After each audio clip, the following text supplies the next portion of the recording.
Sah jadi Gubernur dan Wagub Pramono Rano umumkan tim transisi. Janji penuhi panggilan KPK, Sekjen PDIP Hasto tidak ada abu-abu dalam hukum. Sinyal kuat comeback Elkan Bagot, sukai postingan pelatih baru Timnas Indonesia. Selamat pagi pemirsa setia Berita Nasional TV, program Berita Nasional Pagi kembali menyapa Anda. Pagi ini kami akan sajikan berita-berita terpanas dan terupdate dari seluruh Nusantara. Mulai dari perkembangan politik, ekonomi, hingga isu sosial yang sedang hangat diperbincangkan. Bersama saya Ajeng Tiara. Kita ke informasi yang pertama, pemirsa. Momen akrab terlihat saat Presiden Republik Indonesia Prabowo Subianto bertemu dengan Perdana Menteri Malaysia Anwar Ibrahim di Rumah Tangsi. Keduanya berbincang hangat membahas isu bilateral hingga menikmati jamuan seni dan budaya.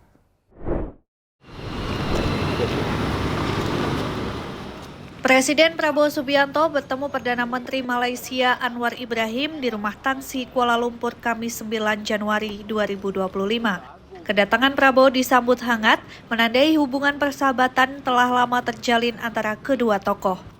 Di dalam Rumah Tangsi, Prabowo menikmati pameran seni bertajuk Merentasi Samudra, Ikatan Sejati, alunan warisan yang menampilkan karya seniman Malaysia tentang hubungan budaya kedua negara. Anwar turut menjelaskan beberapa karya seni kepada Prabowo. Mereka melanjutkan pertemuan dengan makan siang yang diiringi alunan musik gamelan. Dalam suasana santai, keduanya berdiskusi tentang hubungan bilateral, isu global, dan langkah strategis untuk memperkuat kerjasama Indonesia-Malaysia. Menteri Kesehatan Budi Gunadi Sadikin memberikan tanda penghargaan untuk Dr. Aulia Risma Lestari, korban perundungan program pendidikan dokter spesialis Undip Program Studi Anestesi. Penghargaan diberikan secara langsung oleh Menkes Budi kepada Nusmatun Malinah, ibunda dari Aulia Risma Lestari di kantor Kementerian Kesehatan. Menkes berharap kejadian serupa tidak terjadi kembali di dalam dunia dan proses hukum tetap berlanjut. Menteri Kesehatan Budi Gunadi Sadikin memberikan penghargaan Satria Bakti Husada Arutala pada almarhumah Dr. Aulia Risma Lestari di kantor Kementerian Kesehatan Jalan Rasuna Said, Kuningan, Jakarta Selatan, Kamis pagi. Aulia Risma ialah korban tewas akibat bullying dari para senior-seniornya di Fakultas Kedokteran Undip, Semarang beberapa bulan lalu. Menkes Budi Gunadi Sadikin sebagai bentuk ucapan terima kasih karena perjuangan yang sudah dilakukannya selama menjadi peserta PPDS, Budi Gunadi mengatakan peristiwa ini menjadi momen penting perbaikan sistem pendidikan dokter spesialis di Indonesia. Menkes Budi berharap setelah ini sistem pendidikan dokter spesialis bisa dibangun dengan lebih baik, berbudaya empati, dan menyingkirkan bentuk tekanan-tekanan pada siswa didik. Hal ini penting agar siswa yang lulus memiliki kondisi mental yang baik, khususnya ketika bertemu melayani pasien. Saya ketemu sama ibu kandungnya almarhum Risma, karena kita Kementerian Kesehatan ingin mengucapkan terima kasih. Beliau sudah berkorban untuk bertahan selama ini dari berbagai macam tekanan untuk bisa memperbaiki sistem pendidikan dokter spesialis yang ada di rumah sakit pendidikan kita. Dan saya juga ucapkan terima kasih ke pengacara beliau yang sudah mendampingi beliau dengan segala macam kesulitan yang dihadapi di lapangan untuk bisa membantu memperbaiki sistem pendidikan dokter spesialis di seluruh rumah sakit pendidikan yang ada. Saya berharap dengan adanya momentum ini kita bisa memperbaiki sistem pendidikan dokter spesialis yang ada agar bisa membangun sistem pendidikan yang juga membangun budaya yang baik, budaya yang berempati, budaya yang tidak menekan para peserta didiknya, sehingga mereka nanti pada saat lulus memiliki kondisi mental yang baik pada saat nanti menghadapi pasiennya. Saya percaya pengalaman yang dihadapi oleh keluarga, karena ini kehilangan putri tercinta dan juga ayahandanya, itu saya harapkan kejadian terakhir dan bisa menjadi momentum perubahan ke arah yang lebih positif lagi. Kalau sistem hukum yang udah ada ini diterapkan dengan baik, saya rasa masyarakat akan melihat bahwa seharusnya memang demikian dan akan mengadjust secara bertahap mengikuti sistem hukum yang ada ini. Dan ini saya juga berterima kasih kepada Pak Kapolri yang sudah membantu agar menerapkan sistem hukum yang sudah ada ini ya kita jalankan saja. Diharapkan dengan adanya sistem hukum yang ada ini dijalankan, masyarakat bisa melihat, memang seharusnya beginilah budaya atau perilaku yang harus kita lakukan. Sementara Ibunda Dr. ARL Nusmatun Malinah sembari menahan tangis, mengatakan dalam kesempatan yang sama, Nusmatun mengungkapkan ucapan terima kasihnya pada pemerintah, pengacara, dan masyarakat. Meminta masyarakat untuk terus bisa memberikan dukungan dan doa agar pihak keluarga tetap diberikan kekuatan selama proses hukum yang sedang berjalan. Nusmatun berharap apa yang terjadi pada anaknya merupakan kejadian yang terakhir dan tidak pernah terulang lagi. Kasus almarhumah Dr. Auliaris Malestari selalu mengikuti perkembangannya sehingga tidak akan berhenti. Dan yang selanjutnya saya mengucapkan terima kasih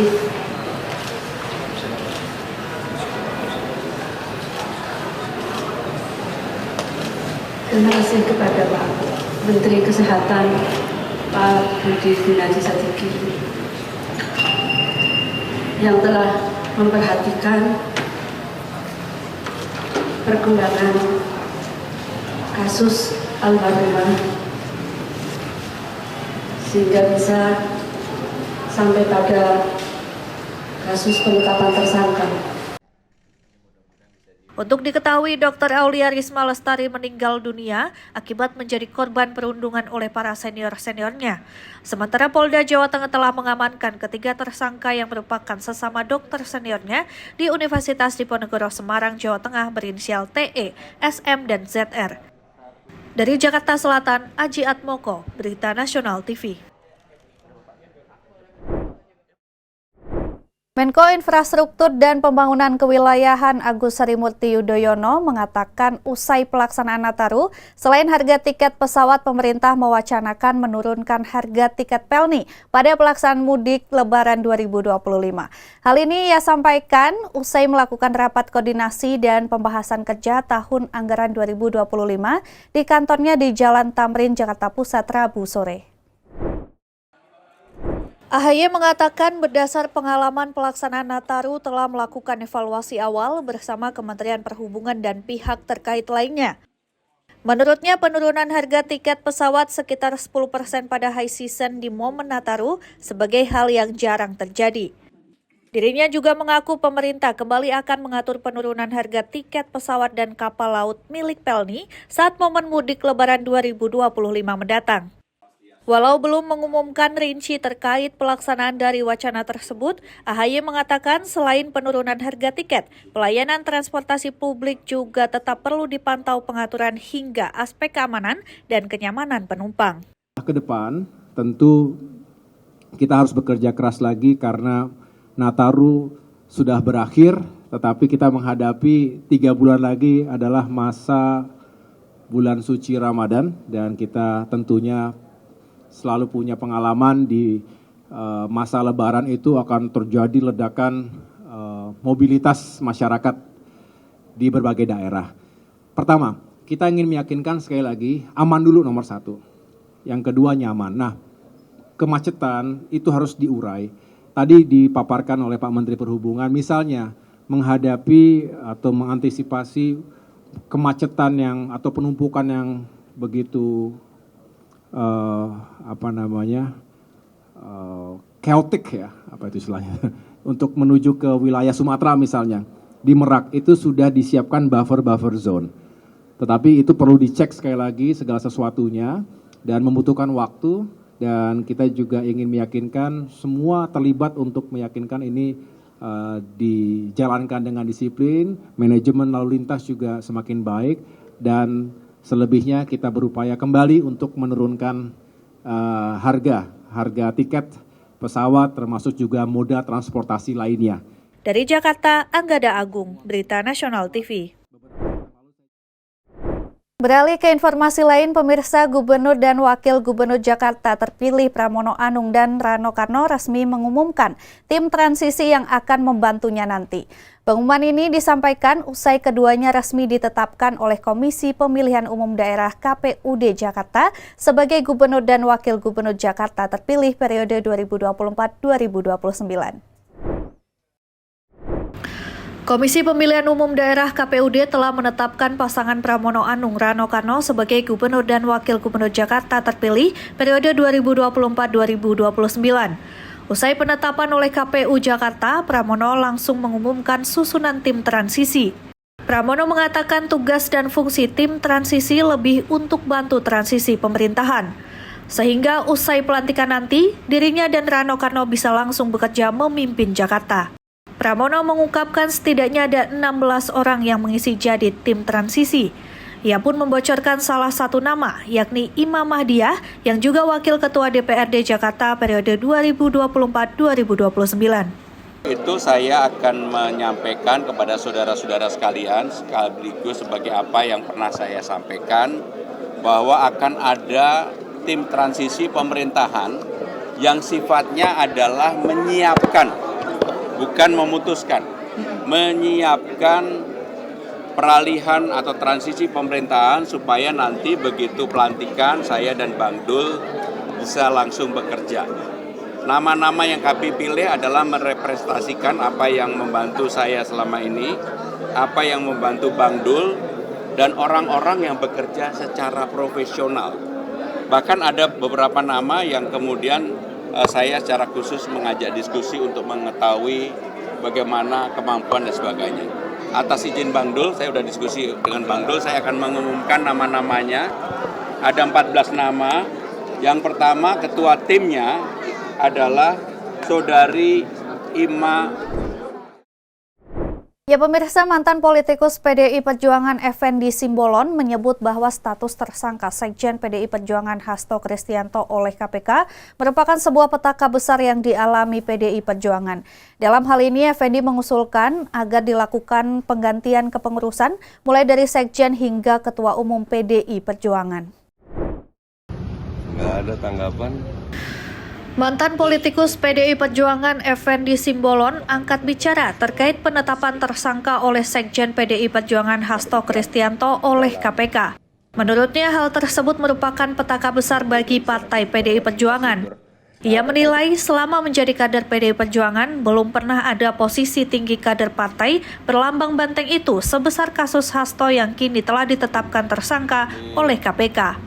Oleh karena itu dirinya mengusulkan agar dilakukan penggantian kepengurusan partai dari Sekjen hingga Ketua Umum Megawati Soekarno Putri. Ya itu kan dengan sendirinya. Turut prihatin. Ini petaka yang sangat besar ya buat partai yang lama saya ikut di sana ya. Belum pernah ada setinggi ini posisi. Langkah partai ke depan gimana? Ya, sebagaimana yang biasa dilakukan, saya nggak tahu ya Bu Mega gimana. Tapi prihatin kita. Informasi berita lainnya akan kami sajikan usai jeda berikut ini. Tetaplah bersama kami di Berita Nasional Pagi.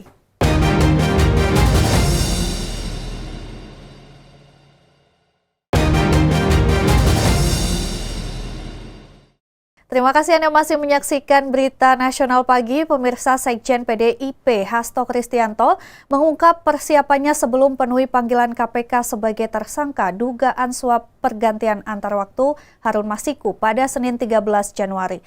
Hasto mengatakan dirinya telah menyemir rambutnya jadi hitam.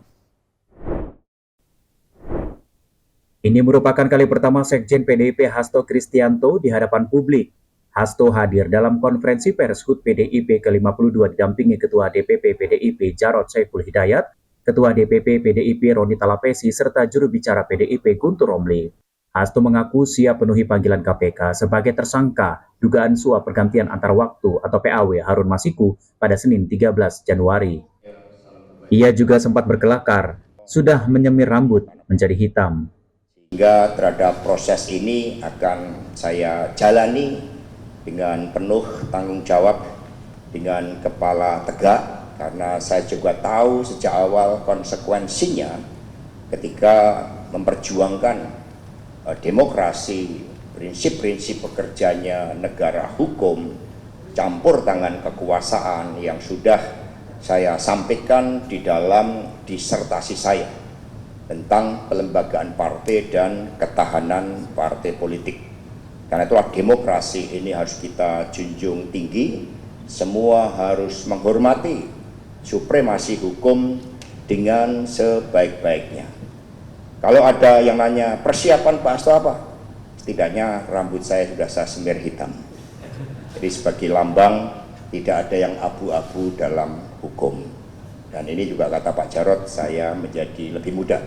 Saya nggak bertanya pada perempuan karena takut saya kemudian menjadi sombong. Jadi itu yang dilakukan. Jadi nanti ada tim hukum karena kami sudah membentuk tim hukum dengan sebaik-baiknya. Tim Liputan Berita Nasional TV. Komisi Pemberantasan Korupsi telah menahan ex-Dirut Taspen Persero, Antonius NS Kosasi dalam kasus dugaan korupsi kegiatan investasi fiktif di Taspen pada 2019. Perbuatan itu diduga merugikan negara 200 miliar rupiah. Hal itu diungkap oleh Direktur Penyidikan KPK Asep Guntur Rahayu dalam konferensi pers di depan awak media. Komisi Pemberantasan Korupsi atau KPK telah menahan ex-direktur utama PT Taspen Persero Antonius Nicholas Stepanus Kosasi sebagai tersangka dalam kasus korupsi investasi fiktif oleh PT Taspen tahun anggaran 2019. Guntur mengatakan atas perbuatannya Antonius Kosasi ditahan untuk 20 hari pertama, terhitung sejak 8 hingga 27 Januari 2025. Guntur menjelaskan Antonius melakukan korupsi dalam penempatan investasi sebesar 1 triliun rupiah pada reksadana yang dikelola oleh PT IIM. Guntur mengatakan akibat perbuatannya tersangka telah merugikan keuangan negara hingga 200 miliar rupiah. Bahwa atas penempatan dana atau investasi sebesar 1 triliun pada reksadana INEC G2 yang dikelola oleh PT IIM yang melawan hukum tersebut semestinya tidak boleh dikeluarkan.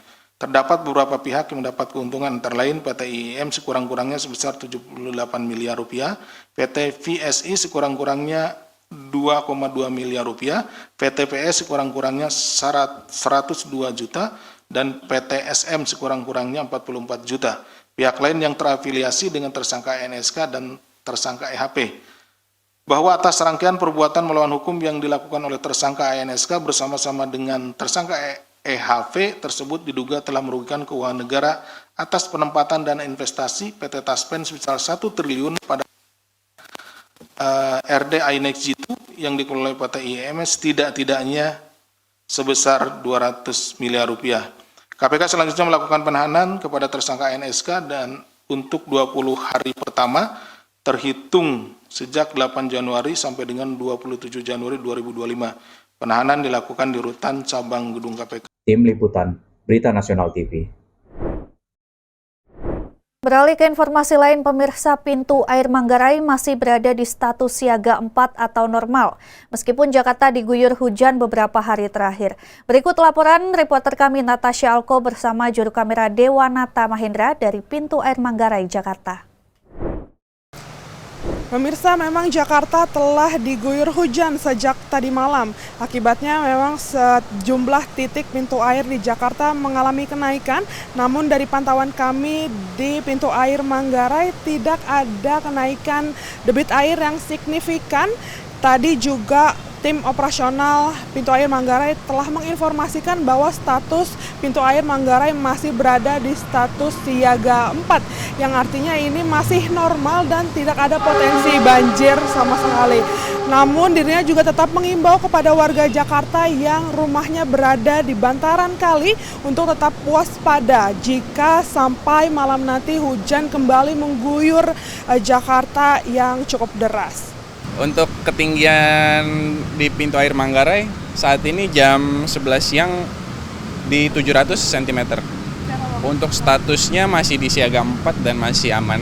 Potensi kalau kita lihat dari cuaca nggak bisa diperkirakan ya. Kalau cuacanya hujan terus-menerus kemungkinan ada potensi banjir.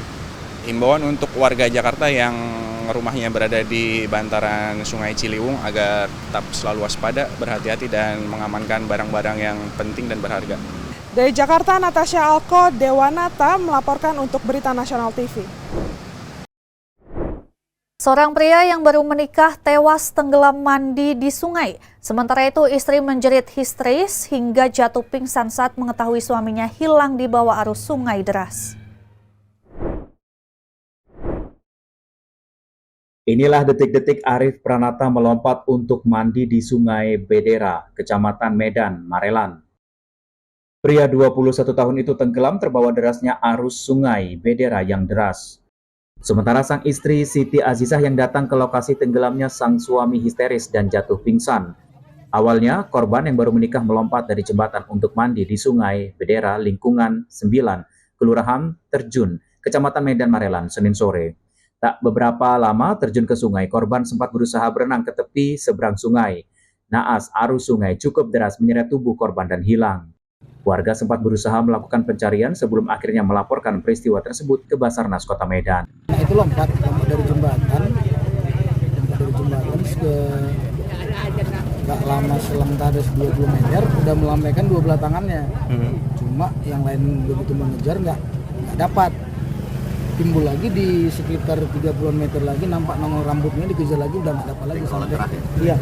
Tim Basarnas Kota Medan yang melakukan pencarian selama 2 hari menyisir sungai. Akhirnya Arif Pranata berhasil ditemukan pada Selasa sore. Korban ditemukan dalam kondisi tidak bernyawa. Laporan dari Babin Kamtimas bahwasanya korban hanyut atas nama Arif Pranata yang hanyut sesuai laporan awal itu di hari Senin sore dan ditemukan semalam hari Selasa tanggal 7 Januari sekira pukul 18.00 WIB.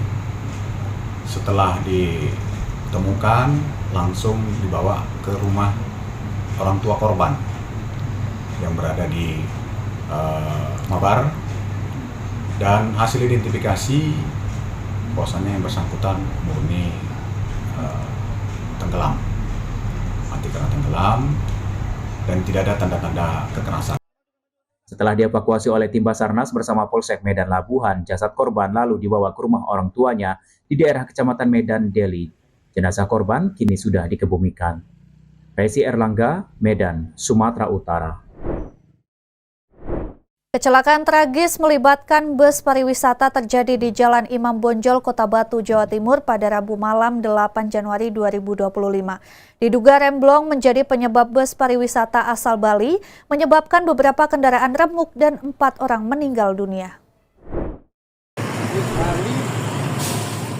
Kecelakaan tragis melibatkan bus pariwisata terjadi di Jalan Imam Bonjol, tepat di depan pintu Town Square, Kota Batu, Jawa Timur pada malam Rabu 8 Januari 2025. Kejadian ini diduga disebabkan remblong pada bus pariwisata asal Bali yang melintas di Jalan Raya Beji. Bus bernomor polisi DK 7942GB tersebut mengangkut penumpang dari SMK TI Bali Global Badung yang sedang melakukan kunjungan industri ke Semarang, Yogyakarta, dan Malang. Akibat kecelakaan tersebut, beberapa kendaraan remuk parah dan pecahan kaca berserakan di lokasi kejadian. Sekitar 8 korban luka dilarikan ke rumah sakit terdekat. Polisian setempat telah mengamankan area kejadian untuk memudahkan proses investigasi dan evakuasi. Dari kejadian tersebut mengakibatkan keseluruhan total 14 korban. 4 diantaranya meninggal dunia, kemudian 2 luka berat dan sisanya luka ringan.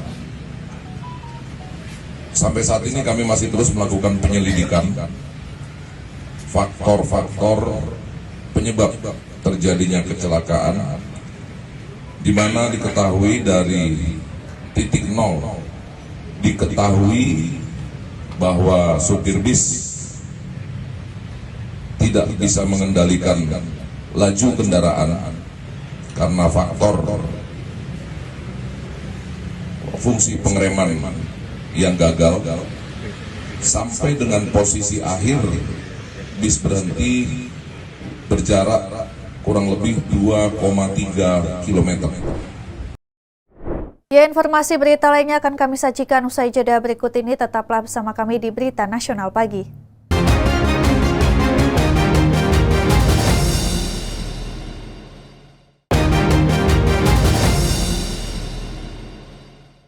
Pemirsa, menjadi wilayah dengan tingkat stunting tertinggi nomor 2 di Indonesia, PJ Bupati Kupang dan PJ Gubernur Nusa Tenggara Timur memantau langsung program makan siang bergizi gratis dan memastikan standar gizi yang diterima oleh anak-anak.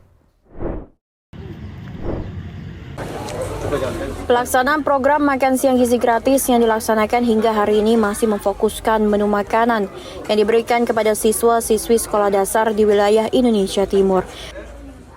Di Kabupaten Kupang, Nusa Tenggara Timur, pemerintah daerah melalui Bupati dan PJ Gubernur memantau langsung kegiatan ini di Sekolah Dasar Katolik San Yosef Nol Baki yang diterima oleh 302 murid pada Rabu pagi. Menu makan siang pun sangat diperhatikan oleh pemerintah daerah agar kebutuhan gizi bagi anak-anak terpenuhi.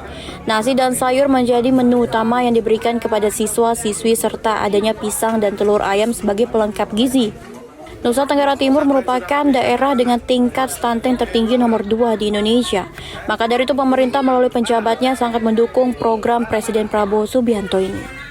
Tambahan edukasi sebelum dilakukan makan, guru memberikan edukasi singkat terkait apa yang dimakan hari ini beserta manfaatnya buat mereka. Jadi ini bukan makan kenyang tapi makan berkualitas, makan bergizi.